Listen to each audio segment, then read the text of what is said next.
Hey guys, welcome to another engineering interview. And today we're going to be taking a deep dive into the custom library feature. This is a feature that basically allows you to install any npm library like you would if you're writing or building your apps from scratch. So today we're going to be taking a look at it, and I'm very excited to be exploring this with you. Today I have Bharath with me. Hello Bharath, how are you doing? Hey, Confidence. I'm doing good. How are you? I'm okay. How's your day going so far? It's a typical Monday. Just starting off with a bunch of research and user queries. Okay, that's cool. What are you drinking today? I have Coke in my trusty Appsmith mug here. What are you drinking? I'm drinking some still water in my trusty IKEA mug here. Okay, that's cool. Sometimes I actually prefer water to drinking other things. It just makes my mouth not have the taste of regular drinks. It's just Yeah, neutral, I would say. I'd say it's neutral. All right, yeah. so let's get into it. I'd like us to start by meeting you, then we'll move over to the feature because I think it makes sense to meet the people behind these features that we ship on Appsmith, and then we can go deeper into exploring the feature in depth. So, where are you from? What are some of your interests, and what do you do specifically at Appsmith? I'm a product manager at Appsmith, and I live in Bangalore, India. When I'm not at work, you can find me building Lego sets, or watching F1, or even reading books. Oh, that's cool. You told me you're working on a piece. Do you have it Yeah. handy? Can I see how much progress you've been? Sure, let me check. Yeah. Oh yeah, so this is the piece I was talking about. Okay. So this Okay. is What a is small. this? This is basically an engine from a bigger car. The Okay. bigger Lego set that I'm building is a 1,600 piece F1 car, Okay. and Okay. this is just a small part of it. Okay. That's amazing. Yeah, this has all these complicated parts that work with each other to produce that motion. This is a car that you can actually like Move move around. around on your table. Yeah. Okay, that's cool. Maybe someday when I have the opportunity to, I'll get into Lego building too. Yeah, you should definitely get into this. I'll I'll give it a It's try. it's a, it's a it'll increase your productivity for sure. I'll give it a try. I'll give it a try. So, what does a typical work week look like for you? I'm curious to know. Sure. Being a product manager, I think most of my day is spent on research and just strategic thinking. Typically, I start my day by looking at GitHub, Discord, and a community forum for issues and feedback. I then melt into data on Mixpanel and just get some user insights that I can use to work on upcoming features. And then I spend the rest of the day on executing current projects. That would involve me talking with multiple stakeholders and unblocking them with their work. Okay, that sounds like a lot of planning, strategic work. I personally would say it feels boring to me, but I would imagine it's very interesting to you. And if it does end up in us shipping awesome features like the custom library, then it's definitely worth it. Yeah, for sure. Yeah, I love what I do, and it keeps me busy. Yeah, that's cool. So let's get into the feature properly. What is this custom library feature and how does it work? I would love to know. Sure. As the name suggests, the feature lets you install custom JS libraries on your Appsmith app. Uh, but just to give you some more background context, in the traditional programming world, you would know that developers have to build applications faster, and the only way they could do this would probably involve them installing custom JS libraries, because these libraries generally tend to have modular, pre-tested code to solve specific problems. And it also means that developers don't have to reinvent the wheel. Yeah. So we sort of applying the same principles to building internal tools as well. We would like our users to spend most of their time building their core business logic and I don't think they should worry about a peripheral logic, like for example, writing a crypto.js function, or writing a function to like encrypt or decrypt files. I think there are a lot of libraries that do this well, and that's what this feature aims to make use of. Yeah, that makes sense. It's better to rely on a code contributed by the community that is well built, well tested, and also maintained by Yeah. someone else, so that you can go ahead to focus on your business use case and worry just about that. Yeah, so that makes sense. I'd love to see how this Yeah. feature works. Can you tell us? Yeah, sure. I would actually love to show you how this works. Okay, cool. Let me share my screen. Cool. Please go ahead to do that. Okay, awesome. So here's a sample playground app that I have, that has a couple of use cases. You can go to the left pane, and you would find the libraries section here, where you can Okay. start off by installing libraries. If you click the plus button, you can install a library by pasting a library URL, Okay. which you can get off a popular CDN service like JS Deliver. Let me show you how that will work. Let's say I'd want to install a library called XLJS. Okay. I can simply go ahead and copy the installation file. I think you passed it. It's way up. Okay. I think they've changed the. Oh yeah, they updated the UI. Yeah, that's it. That's it. Yeah.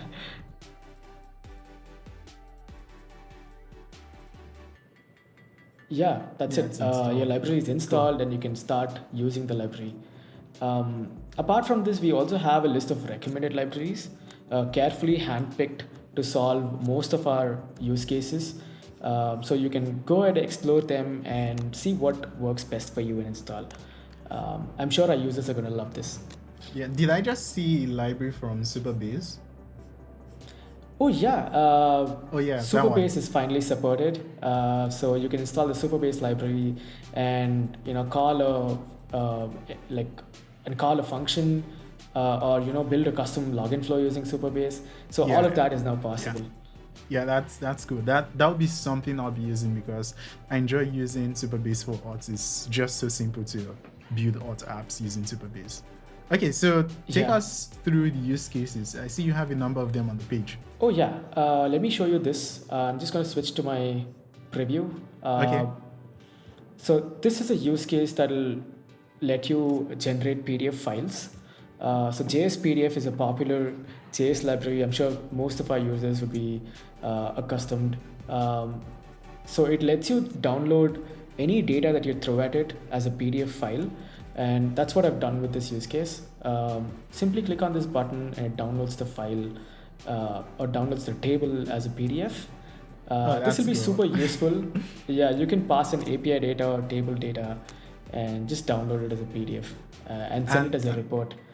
Yeah, and all of this happens right here in the browser. No API calls to third-party Yeah. libraries. It's all right here in the browser. Yeah, absolutely no API calls, and it took me just a few lines of code to implement this. By the way, can I see it? Oh, sure. Um, yeah, so this is all it took to implement a simple PDF Wow, download function. that's really small. Okay, that's lovely. Yeah. Yeah, this looks nice. All right. So how long did it take you to build this feature? I'd imagine it did not take a week. Oh no, it did not take us a week. I think it took us about 3 months to go from validating the problem to shipping the first version out. And I think here's what makes this interesting. We just had one full-time engineer working on this feature. He's called Arun Vijayan, and we had other stakeholders from design, QA, and backend involved as well during various stages of the project. But I think Arun was the only full-time engineer working on this, and I think this is quite interesting. Okay, that's lovely.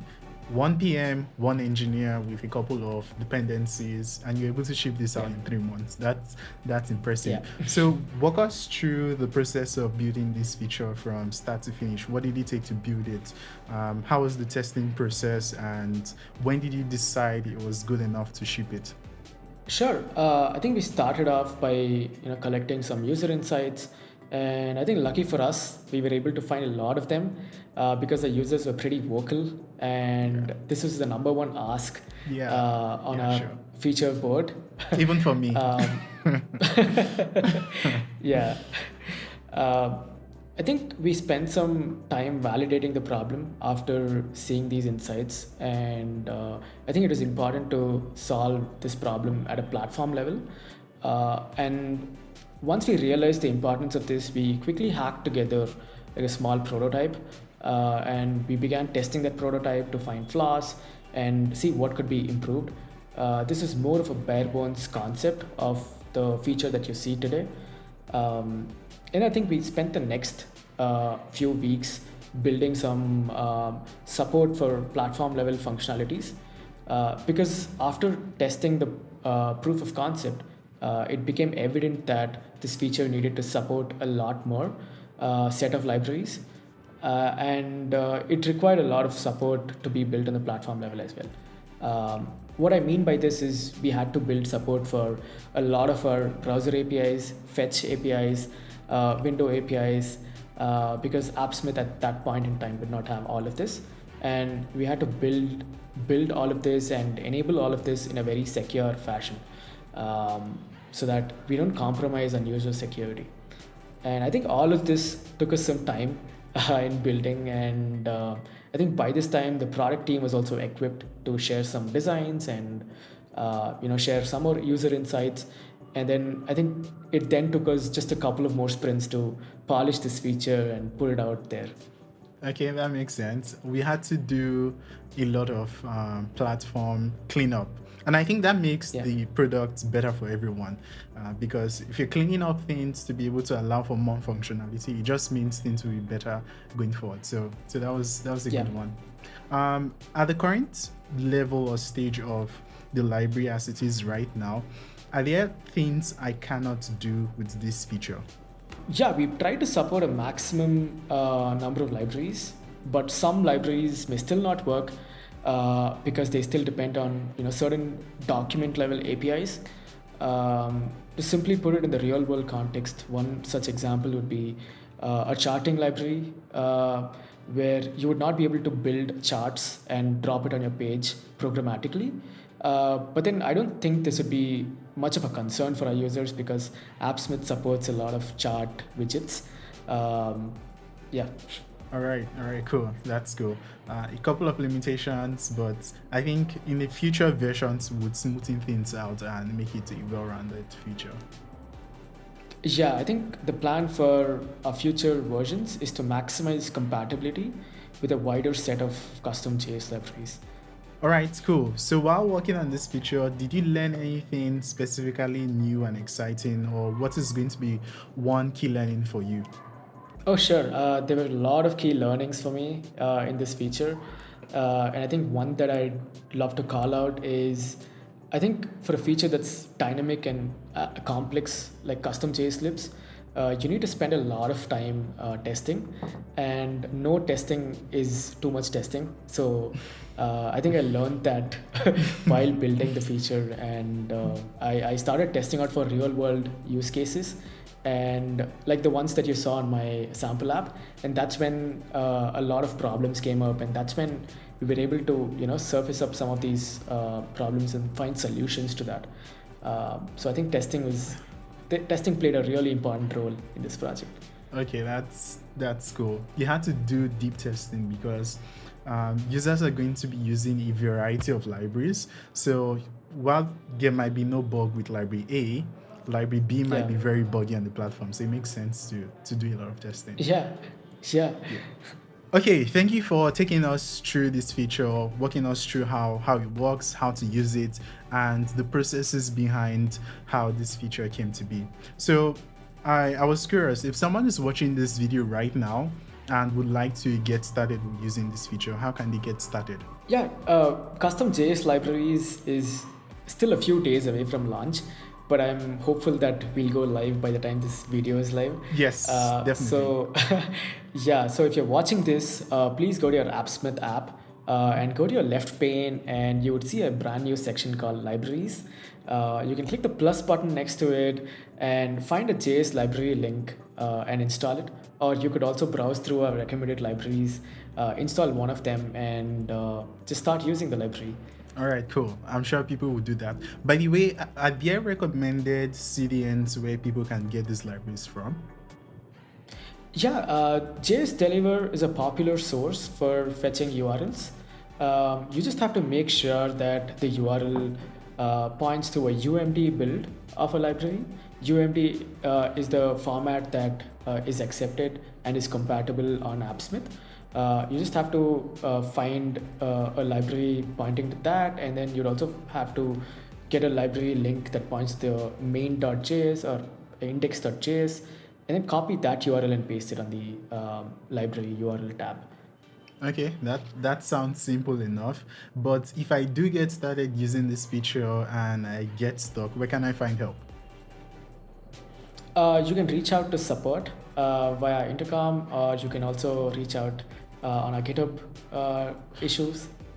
Can I email you? I was wondering if I could do that. Oh sure. You could email me. It's my first name at appsmith.com.